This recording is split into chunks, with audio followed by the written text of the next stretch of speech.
Les manifestations étaient, les mobilisations très denses, des fois d'une manière très surprenante, là où on n'avait pas l'habitude de voir autant de monde.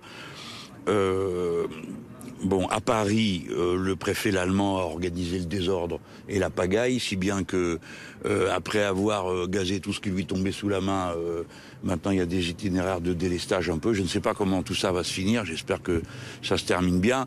La responsabilité et l'irresponsabilité du préfet qui ne comprend pas qu'il est là pour protéger le droit de manifester, pas pour empêcher les gens de manifester, c'est une liberté constitutionnelle. Mais si on met ça de côté, le reste, en gros, dans tout le pays, c'est très bonhomme, c'est très tranquille, et en même temps, tout le monde me dit, là j'ai eu au moins une dizaine de départements au téléphone, qui a comment dire, vraiment une volonté dure, enfin les gens savent ce qu'ils font et pourquoi ils sont là. Alors, la bonne nouvelle, c'est que la direction de la CGT a appelé aux marches le 7, c'est-à-dire ce samedi-ci, et par conséquent, nous avons un rendez-vous de masse possible dès ce samedi. L'autre bonne nouvelle, c'est que les confédérations se voient demain, et que d'ores et déjà, un certain nombre de professions clés de la vie du pays, en tout cas celles qui concernent les grands réseaux, transport,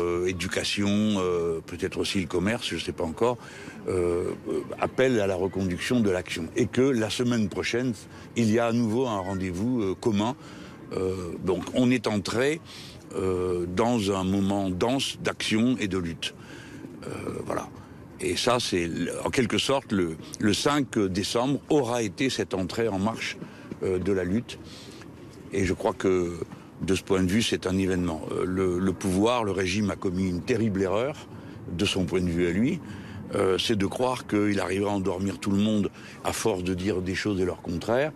Et il a sous-estimé la volonté, la détermination des gens à défendre leur régime de retraite. Parce que tout le monde a compris que tout le monde allait y perdre.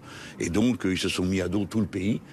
Et surtout, fait marquant, il m'impressionne, aussi bien à Marseille, ici, où le cortège était énorme, c'est le caractère extrêmement... Il y a toutes les générations qui sont là, depuis les lycéens, les étudiants, mais aussi toutes les professions du pays, tous les âges, et une participation des cadres qui est notoire. Et vraiment, j'insiste là-dessus parce que c'est une catégorie sociale qui, dans le passé, n'a pas toujours été, n'est pas toujours impliquée dans les luttes des petites payes et du bas de la hiérarchie des salaires.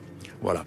Donc tout ça est extrêmement encourageant. J'appelle tous ceux qui m'entendent et accordent du crédit à ma parole à se mobiliser pour être samedi aussi nombreux que possible dans la rue, derrière et avec les syndicats et avec tous ceux qui sont engagés dans cette action.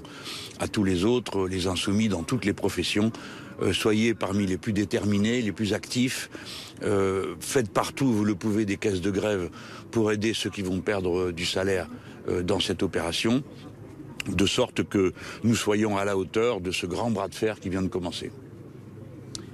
À Marseille, la RATP renouvelle la grève demain, à la SNCF également. Mais à Marseille, la RTM, non.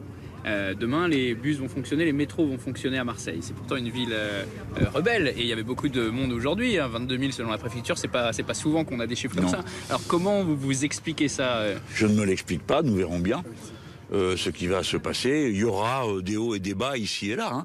Vous allez avoir des gens qui vont entrer dans l'action qui n'y étaient pas, et d'autres qui y étaient, et qui, pour des raisons qui appartiennent à la corporation, décident d'agir de telle ou telle manière. Vous savez, dans le département, de ce que j'ai compris, des décisions qui ont été prises par les dirigeants syndicalistes, il y a une assez grande intelligence de la lutte, c'est-à-dire que, sans qu'on puisse parler de grève perlée, cependant, il y a des corporations ou des métiers ou des activités, on va dire, c'est plus précis, la grève est organisée d'une manière extrêmement fine. Hein. Par exemple, vous n'avez pas de grève des pilotes, mais vous avez des grèves de bagagistes. Il n'y a donc pas d'avion, parce que sans bagagistes, pas d'avion. Il n'y a pas de carburant, ou bien je pourrais comme ça faire le tour. L'entrée en lutte des secteurs qui touchent aux raffineries et au transport, parce qu'il faut tenir compte des deux. Quand les transports sont en grève, si vous n'avez pas les camions pour transporter, puisque maintenant tout passe par les camions, le revers de la médaille, c'est que quand les camions s'arrêtent, tout s'arrête. Et donc on peut penser que le transbordement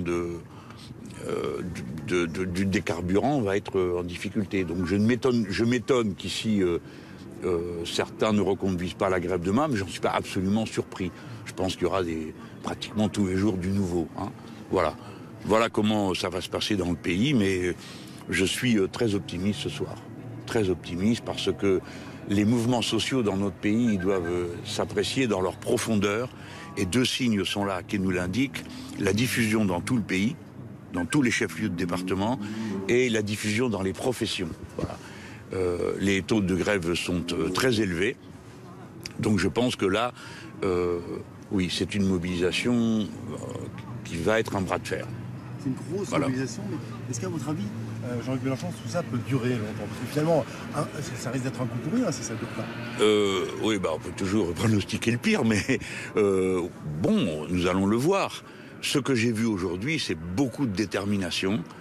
Et si vous voulez, en quelque sorte, la question des retraites, c'est un peu la goutte d'eau qui fait déborder le vase. Mais c'est une goutte d'eau qui est extrêmement importante parce que beaucoup de gens essayent de se projeter dans le futur, d'organiser leur vie, pas simplement au jour le jour, mais de l'organiser dans la durée. Certains ont fait des choix de métier en fonction aussi de l'âge de la retraite. Ça fait partie des choses qu'une personne censée évalue.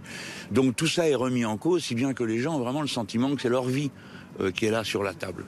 Alors, je ne vais pas faire de pronostic, je ne suis pas capable de le faire. Je ne peux pas vous dire combien de jours ça peut durer, quelle est la force du mouvement. Ce que j'observe, c'est que dans les pays qui se sont embrasés, des masses de gens se sont mis en mouvement d'une manière extrêmement durable. Et je ne vois pas pourquoi les Français seraient moins opiniâtres que d'autres. Hein. Dans le passé, ils ont plutôt montré l'exemple du contraire. Voilà. Juste un mot, monsieur Mélenchon. On peut une dernière question? Je vous en prie. Juste un mot sur le volet à ceux auxquels on ne pense pas. Ce matin, vous avez peut-être entendu, ou regardez comme nous, il y a des gens qui essaient de prendre le train pour aller travailler. Il y a des gens qui se débrouillent en vélo, donc une galère affichée. Que dire à ces gens? Rejoignez-nous? Oui. Ou c'est ça que vous voulez dire à ces gens? Eh bien, évidemment, la grève présente toujours des inconvénients. J'ai presque envie de vous dire que, alors, c'est pas fait pour créer des inconvénients aux usagers, mais c'est pour créer un rapport de force dans l'économie. Il faut bien que les principaux bénéficiaires de tous ces arrangements macronistes, c'est-à-dire les grandes fortunes du pays, les grands fonds de pension, sentent qu'il leur en coûte de vouloir encore prendre davantage aux braves gens qui travaillent. Alors il y a toujours des inconvénients, que voulez-vous que je vous dise, c'est vrai. Quand on a prévu d'aller au travail et qu'on ne peut pas y aller, c'est un inconvénient. Et alors que dire à ces gens? Entrez dans l'action vous aussi. Ne laissez pas les autres se battre pour vous. Après tout, ceux qui sont en grève aujourd'hui, ceux qui sont dans les marches, ils se battent pour tous les autres. Et la responsabilité de cette situation, elle est à l'Élysée. Elle n'est pas dans les centrales syndicales. Voilà tout ce que je peux dire. Et j'espère que ces personnes vont réfléchir et se demander quel est l'intérêt pour eux de persister à aller aider ceux qui veulent mettre en cause les retraites. Quel est l'intérêt? Sont-ils heureux de leur existence? Ils trouvent que c'est bien comme ça? Alors des fois, on ne peut pas faire autrement, parce qu'il y a la paye, il y a des questions comme ça. On fait comme d'habitude, on serre les dents. Merci.